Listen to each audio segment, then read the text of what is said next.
Hi, everybody. This is John Fanta with Fox Sports and the Big East Digital Network. Hi, this is Brad Sham, voice of the Dallas Cowboys.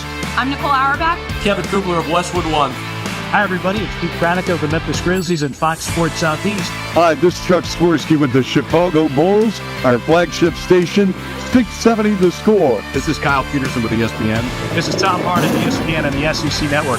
Thanks for tuning in to the Washington Sports Digital Network.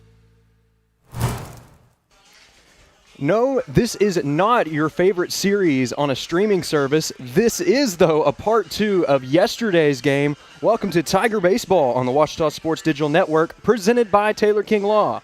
I'm Chase Hartzell, and we are coming to you live from historic Rab Rogers Field on the campus of Washington Baptist University.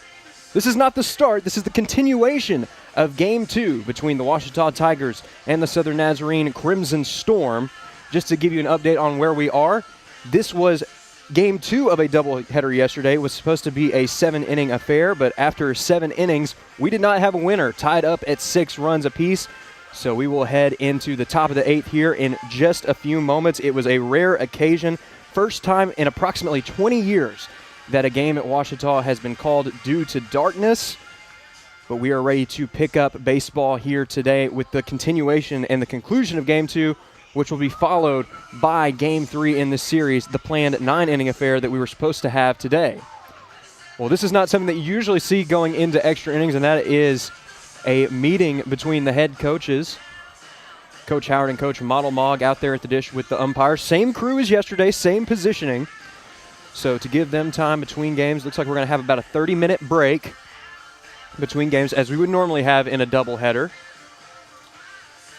You know, Ernie Banks always used to say it's a beautiful day for a ball game. Let's play 2. I don't know what he'd say about this situation, because we are certainly playing one full game today, but we're playing part of another.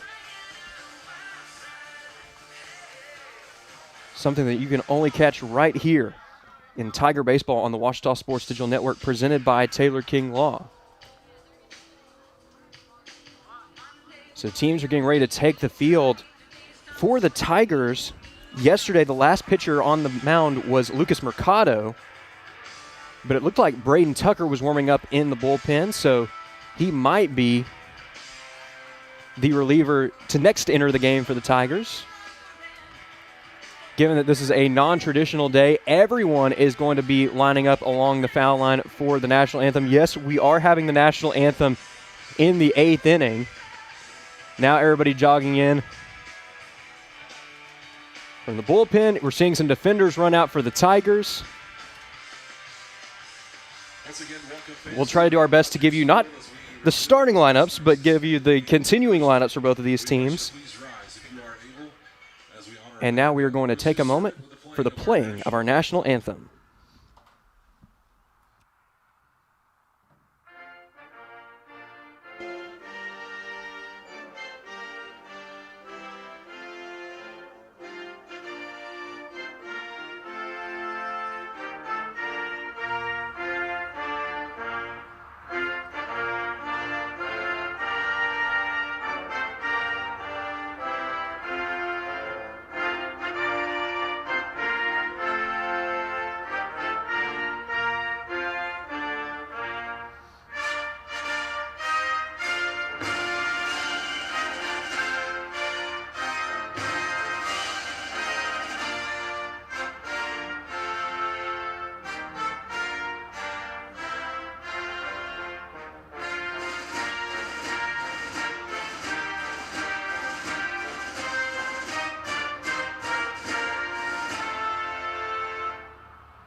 Well, with pregame festivities wrapping up and our previously on Washington Baseball segment out of the way, we are ready to provide a solution to yesterday's cliffhanger between the Washington Tigers and the Southern Nazarene Crimson Storm.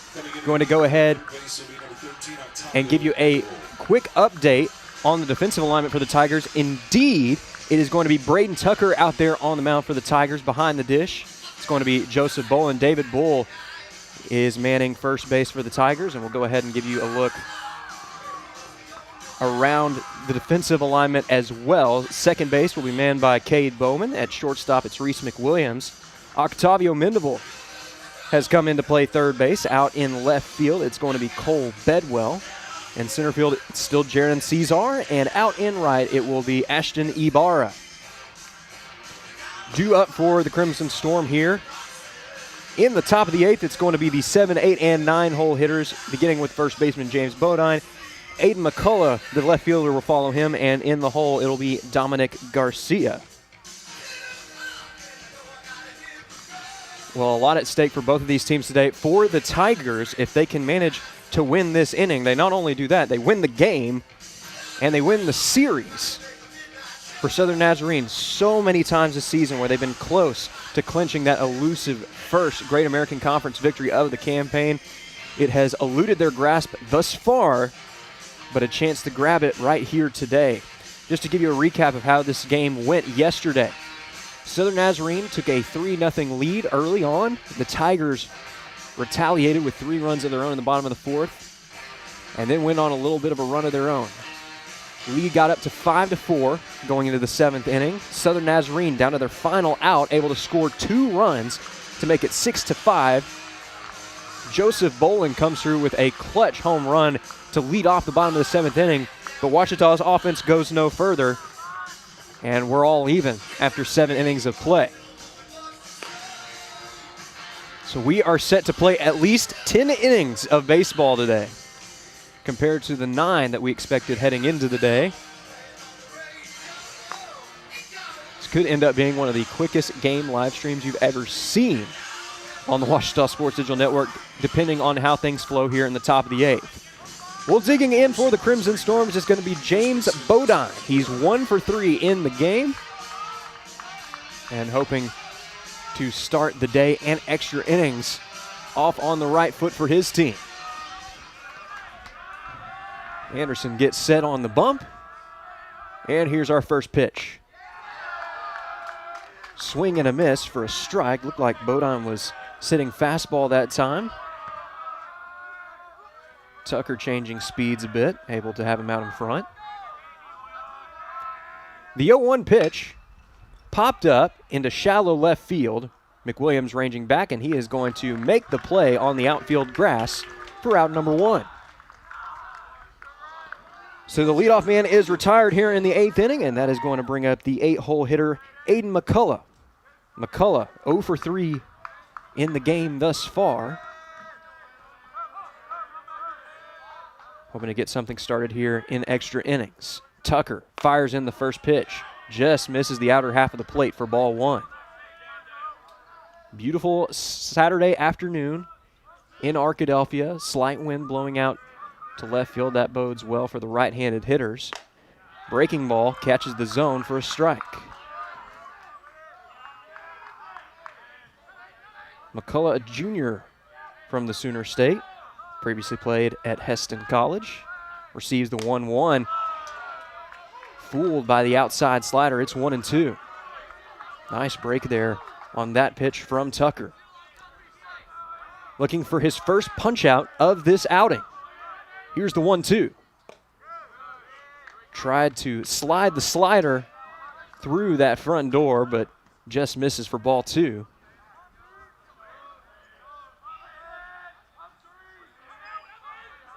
The next pitch from Anderson went to the slider again, and batter just able to foul it away.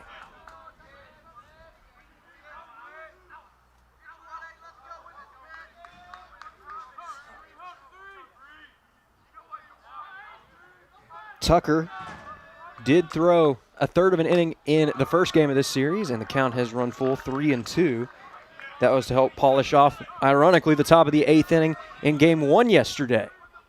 Ended up being a run rule finish for the Tigers, 14-4 your final score. Payoff pitch from Tucker, runs in on the hands, diving effort by Mendeville at third base, but it does drift to the left side of the third base bag. And we'll see the 3-2 again.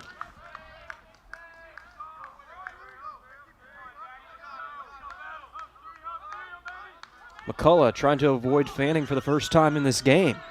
Here's the payoff pitch. Dribbler sent out to short. McWilliams gloves it, throws it across the diamond to Bull. Throw is there in time for out number 2.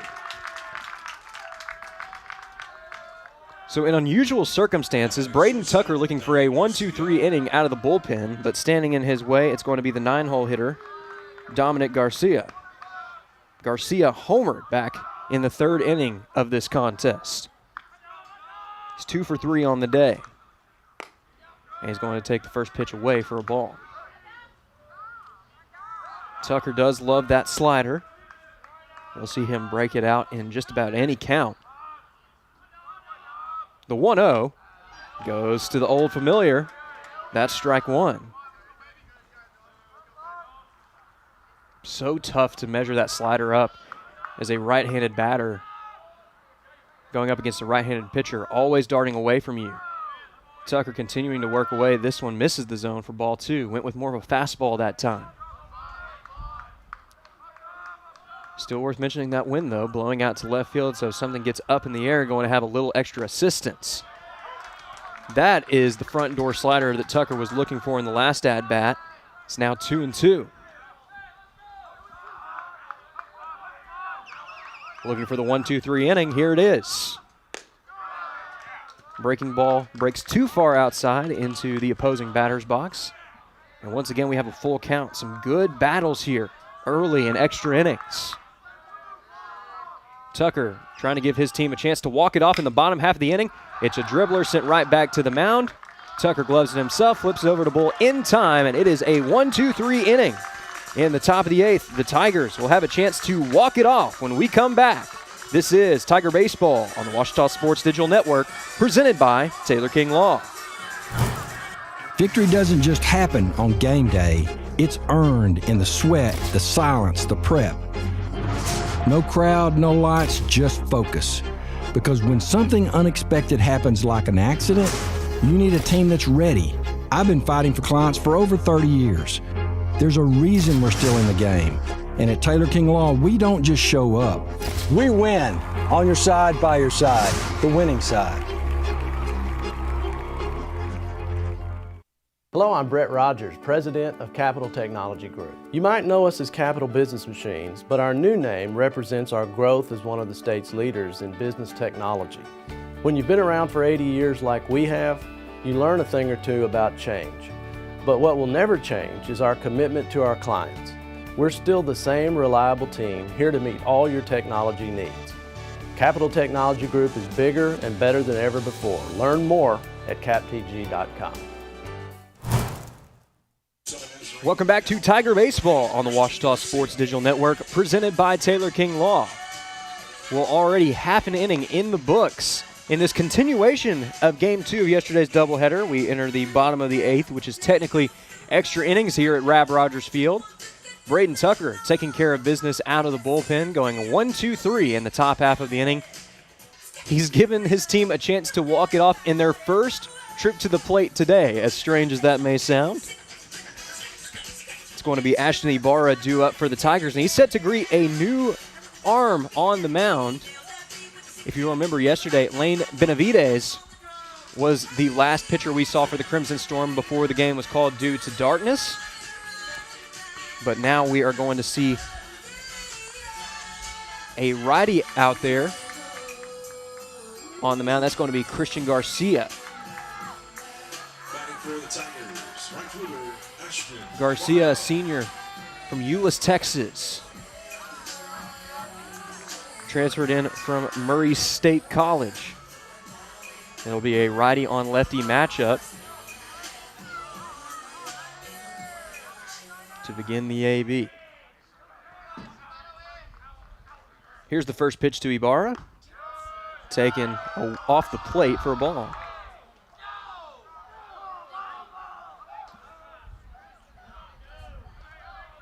Wind still drifting out towards left field just slightly, maybe blowing in a little bit as well. So that's going to work against Ibarra. He's going to send this one to the right side. First baseman fumbles it a bit, flips over to first, just beats the runner by half a step. And that'll be the first out here in the bottom of the 8th. Well, here's a guy who's already homered in this game, and if he can do it again here, he will send the fans happy into the second game. He won't send them home happy because they've still got 9 innings to watch after this one. Cole Bedwell due up after homering in his last plate appearance. That gave the Tigers the lead heading into the 7th inning, but the Crimson Storm did manage to rally to make it 6-5. Joseph Bolin homered in the bottom of the 7th to send this one to extra innings being played out here today. It's a busy day on Ouachita's campus, especially on this side of campus, as fastball is taken just off the outer half for ball 2, just across the parking lot over at the new Hickinbotham Family Track and Field. Ouachita Invitational taking place. Colleges from all over the state and just beyond the state's borders competing here today. Second meet that has been hosted here this week, along with a high school invitational in honor of Win Whipple. Win Whipple, an Arkadelphia native that grew up just feet away from where we are currently standing, even closer to the track and field complex for Ouachita. 3-1 count now to Bedwell. This is exactly where he wants to be.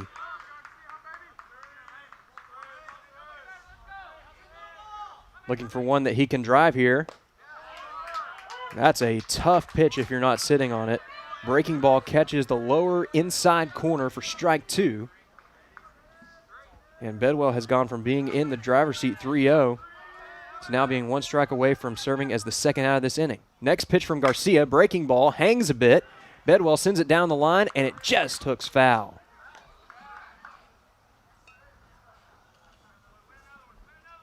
Dave Brown was hoping that one was going to hook fair and put a runner in scoring position. Be very nice for the Tigers with the 9, 1, and 2 hole hitters due up. Reese McWilliams waiting in the on-deck circle. We'll see if the veteran can get something going, or perhaps even drive in the game-winning run. But right now, Bedwell says, let me see what I can do myself. Garcia delivers the 3-2 once more. It's a little tapper sent out to third. Third baseman gloves it, throws it across the diamond, and the throw is there in time for out number 2. So one third baseman grounds out to the other, and now we will see Reese McWilliams due up at the dish. Walking up to Styx's Renegade.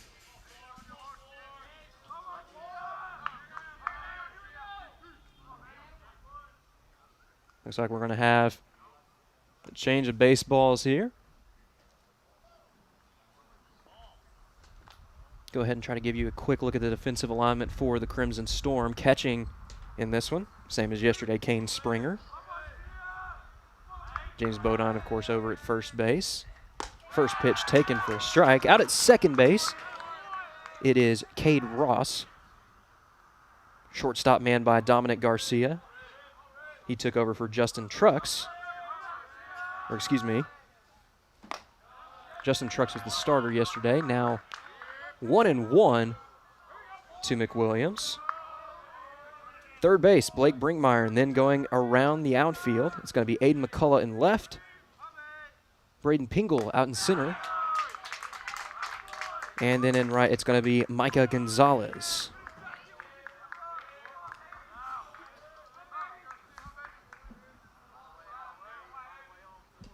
Justin Trucks was your starting pitcher yesterday for the Crimson Storm, followed by Benavides. Garcia serving as the third pitcher in the game for the Crimson Storm. Strong wind blowing out to left field as McWilliams digs in for the 2-2. The next pitch, overthrew that one a little bit, and now it's 3-2. Looked like Garcia was aiming for that lower outside corner, which if you're not sitting on it as a hitter, that is one that is tough to anticipate. The only thing that you can hope for is to spoil it off or put it in play weakly. This one found in the backstop. Now, if you are anticipating it, which few hitters are in that count, you can usually send it to that right side and just hope that it's not right to a defender. 3-2 pitch. Hit through the left side. That's a base hit and our first base runner of extra innings. So the Tigers not going down without a fight here in the bottom of the 8th. With that, the lineup card will turn over, and we will see Jaron Cesar due up at the plate. Cesar taking his first cuts of this day on the calendar, but this is not his first AB of the game. 1 for 4 in the contest with an RBI to his credit. Going to take a breaking ball down. It's 1-0.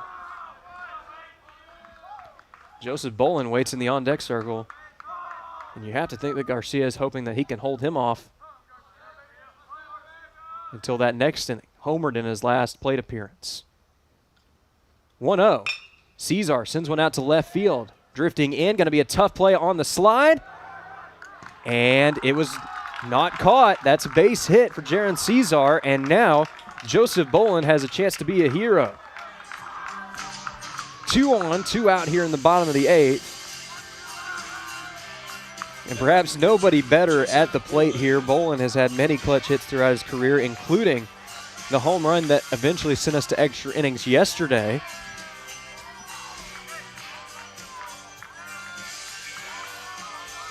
We'll see if he can cap off this 2-out rally or if we'll have to play another one here.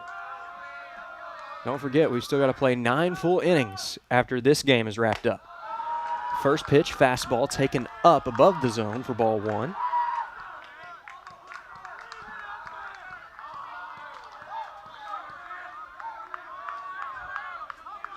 Bolin, 3 for 4 in this game with the solo home run. Check on the runner at second. He is back in time.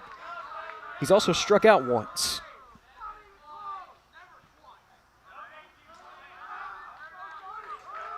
Single in the first and third, strikeout in the fourth, and a home run back in the 7th.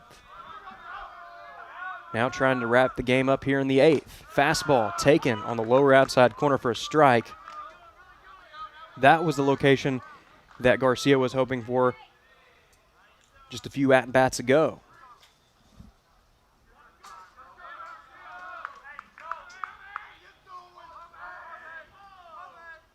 The 1-1, trying again to work away, make sure that Bolin can't pull that ball.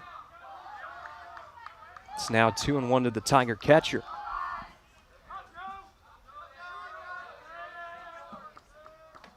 Even though you typically see righties pull the ball, still quite a bit of green grass to work with out there in left field. 2-1 pitch. Hit to the left side and through. That should be deep enough to score the run. McWilliams is headed for home. Here's the throw to the plate. It is not there in time, and the Tigers walk it off in extras.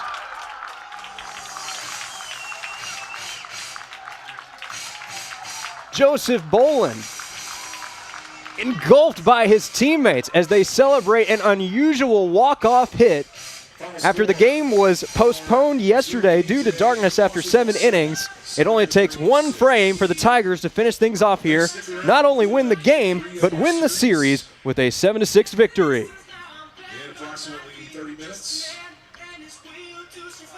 Well, just another feather in the cap in the storied Ouachita career of Joseph Bolin. He sent this game to extra innings, and he's the one who puts the exclamation point on a very strange but very fun game of Tiger baseball. Well, the Tigers are exchanging high fives, and this is not the end of the day. In fact, this is just the beginning. You get one last look at that hit through the left side. Joseph Bolin not doing too much. The veteran sends it right where it needs to go. Another veteran, Reese McWilliams, scores the go-ahead run. And Ouachita heads into Game 3 with the series already secured. Well, we are just about 30 minutes away from that Game 3, and you can catch that on a different live stream right here on the Ouachita Sports Digital Network, presented by Taylor King Law. Until then, on behalf of our entire crew here at the Ouachita Sports Digital Network, this is Chase Hartzell signing off. Hi, everybody. This is John Fanta with Fox Sports and the Big East Digital Network. Hi, this is Brad Sham, voice of the Dallas Cowboys. I'm Nicole Auerbach. Kevin Kugler of Westwood One. Hi, everybody. It's Pete Craddock of the Memphis Grizzlies and Fox Sports Southeast. Hi, this is Chuck Swirsky with the Chicago Bulls, our flagship station, 670 The Score. This is Kyle Peterson with ESPN. This is Tom Barnett, ESPN and the SEC Network. Thanks for tuning in to the Ouachita Sports Digital Network.